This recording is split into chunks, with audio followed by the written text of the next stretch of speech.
پہاڑوں کی بلندیوں پر جہاں بادل زمین کو چھونے لگتے ہیں اور سرد ہوا درختوں کی شاخوں میں سیٹی بجاتی ہے، وہاں ایک چھوٹی سی جھونپڑی تھی۔ یہ جھونپڑی لکڑی اور پتھروں سے بنی ہوئی تھی اور چاروں طرف گھنے سبز جنگل نے اسے اپنی باہوں میں چھپا رکھا تھا۔ اس جھونپڑی میں سلمان اور اس کی چھوٹی بہن سائرہ رہتے تھے، مگر زندگی کی مشکلات نے انہیں کمزور نہیں کیا تھا، بلکہ ان کی آنکھوں میں عزم اور دلوں میں بہادری بھری ہوئی۔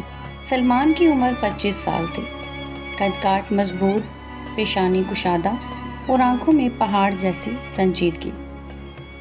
سائرہ عمر میں اس سے 8 سال چھوٹی تھی، مگر ذہانت اور جرأت میں کسی سے پیچھے نہ تھی۔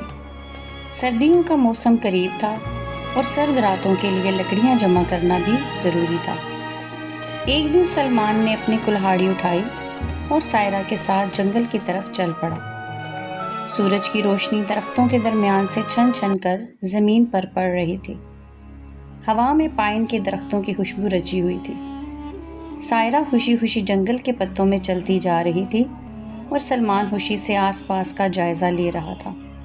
وہ دونوں ایک ایسے مقام پر پہنچے جہاں درخت گھنے اور لمبے تھے۔ یہاں زمین پر خشک لکڑیاں بکھری ہوئی تھیں۔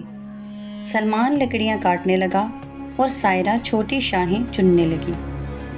اچانک جنگل کی خاموشی ٹوٹ گئی۔ جھاڑیوں کے پیچھے سے ایک خوفناک آواز سنائی دی، ایسی گرجدار آواز جو صرف ایک ہی درندے کی ہو سکتی تھی، شیر کی۔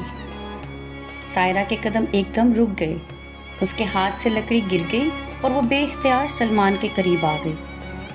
سلمان نے فوراً کلہاڑی مضبوطی سے تھام لی۔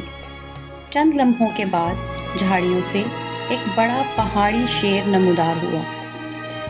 اس کی آنکھیں آگ کی طرح دہک رہی تھیں اور وہ دھیرے دھیرے ان کی طرف بڑھ رہا تھا۔ اس کے قدموں کی چاپ سے زمین ہلتی محسوس ہو رہی تھی۔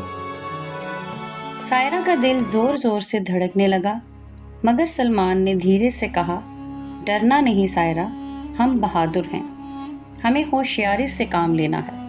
سلمان جانتا تھا کہ جنگل کے شیر کو ڈرانے کے لیے صرف طاقت کافی نہیں، بلکہ دماغ کا استعمال بھی ضروری ہے۔ اس نے جلدی سے ارد گرد دیکھا، قریب ہی کچھ خشک لکڑیاں اور ایک پرانا کپڑا پڑا تھا۔ اس نے کپڑا سائرہ کو دیا اور کہا، اسے مشعل بنا کر آگ لگا دو۔ سائرہ کے ہاتھ کانپ رہے تھے، مگر اس نے بہادری سے آگ جلائی۔ جلد ہی اس کے ہاتھ میں جلتی ہوئی مشعل تھی۔ جیسے ہی شیر آگ کے قریب آیا،